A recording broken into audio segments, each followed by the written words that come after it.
Hey, what up guys, it's Chad, and today I'll be bringing you Magic the Gathering Duels of the Planeswalkers 2012. I'll be playing as one of three decks, Wielding Steel, as you can see on the screen, Realm of Illusion, and Ancient Depths. These three decks are my favorite, and I play with them 75 to 90% of the time. That's just a rough estimate. And otherwise I'm playing counter decks, being Vampire and Elf are once again extremely powerful. So today I'm bringing you guys a simple 1v1. I wish I could bring you guys a 1v1v1v1 4-man free-for-all, but 4-man free-for-alls take about 30 minutes and are really tough to play because if you get good cards, they'll gang up on you. So you can't always guarantee yourself a victory. And we got a joiner. Mobot249 is of course playing the Vampire deck, like always. People always play the Vampire deck and it gets rather annoying. I'll be playing Ancient Depths, means I find Ancient Depths is a very solid counter to anything the Vampires can put out, unless the Vampire gets lucky and pulls a God Hand. Now, a God Hand, if you don't know, is the best card you can pull in your deck, and I find a lot of the times they do pull God Hands. As you can see right here, I did get my 1-drop, so this is why I kept my hand. It's not the greatest hand, means I do have 2 high-cost monsters, and that's not always favorable. You do want the low-cost farming cards in here, but I don't really normally have a problem with that. But I did get my 1-drop Kraken. I am going to play on the second island turn though, because a lot of the times Vampire decks do not have a 1-drop. I do want to get my forest out fast because a lot of my cards are forest dependent, and like this card right here, and I'll be able to play it next turn, forcing myself to 5 lands. Now this deck is all about throwing lands on the field. Your lands are your mana source. They are what you use to cast these creatures. And it is very important as playing a Vampire deck to get as much as you can, as fast as you can, always. It is very important. Let's see here. Do I play him? I'm not going to play him. I'm going to play Cultivate. That'll bump me up to 5 lands. It allows me to take 1 land and 1 land.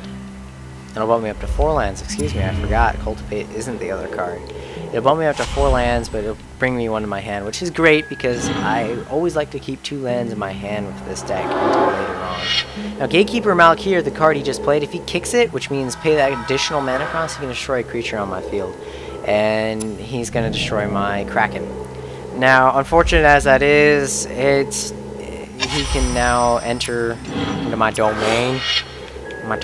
Because I don't have a real strong monster out, but I'm not too scared here. When I played my Oracle, I did get to draw a card, so next turn I will be able to play a 2/4. That'll give me another land. So I'm not too worried about things right now. I'm 1 mana off being able to play this beast, so I am not really worried. Come on, Vampire. Come on. Oh, you're going to pass up? Alright, you're going to swing. I'm going to block because I'm not going to take 2 damage. I do want to conserve as much life as possible because I've learned that he has pulled some very powerful cards, and I need to... Yep. He did not do damage to me, though. That's the thing. He's not a very smart player. He probably should have saved that until he did damage to me. Oh, he did not pull a land. Luckily, though, the effect of the card I just played allows me to take 1 land and put it on my battlefield tap. So next turn, I will be able to play this beast of a card right here. Ooh. Yes. That is a 6/6 flyer with trample and shroud. It is an unstoppable mad beast, and I love it. So, what are you gonna do? We're going to play... Why?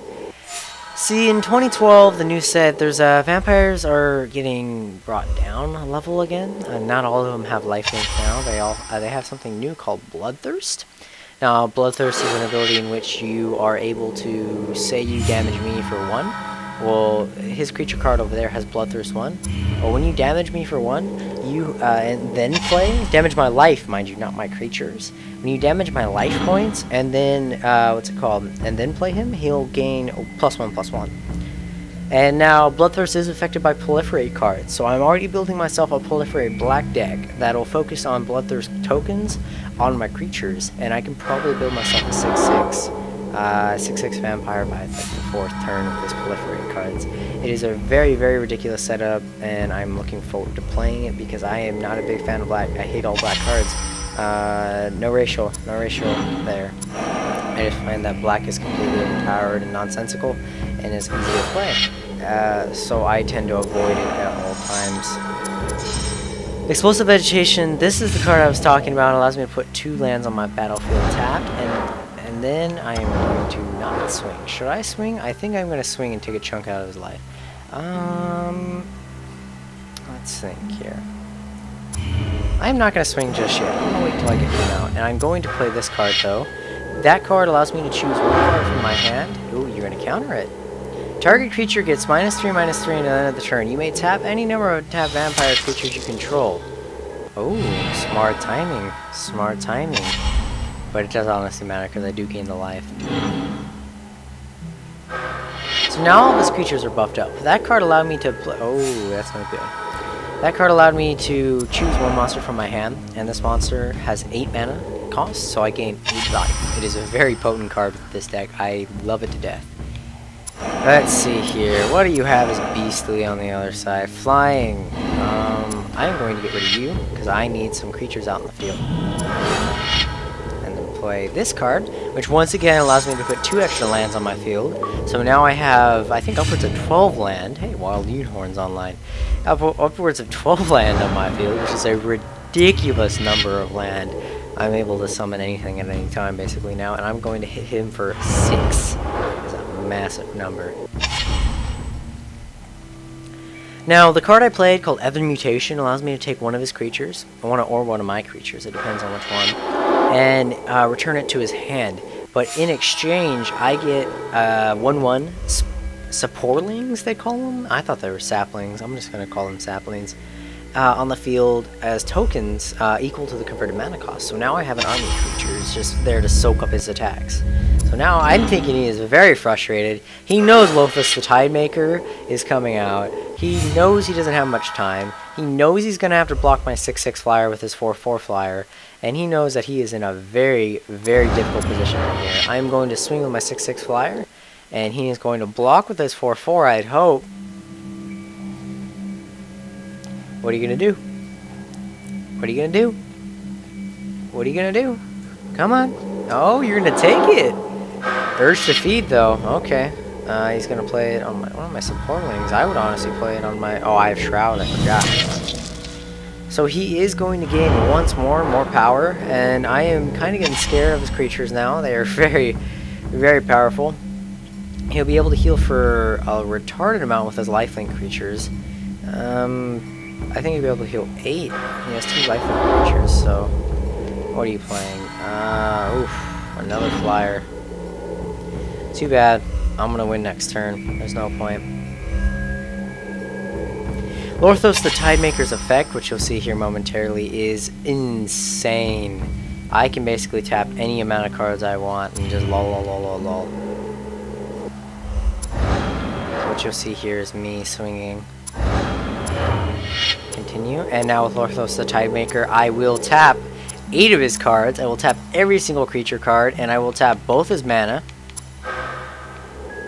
Oh, single of his mana. What can we do? Yes, I will play the additional card cost. Now every single one of those cards is tapped, and he takes a total of 14 damage. And that is game. This is how you beat a vampire deck. This deck, Ancient Depths, is a very, very, very solid counter against vampire if you cut it down to about 65 cards. I know most of you are like, 65 cards? Why can't you cut it down to 60? This deck is very, very dependent on its land. You want a lot of land in the deck. I bumped it up to 65 because the computer AI will bump your land up for you. And now I gain some rank points. I am very happy because I beat a vampire deck. It's a very rare thing for me. I'd like to thank you guys for watching this video.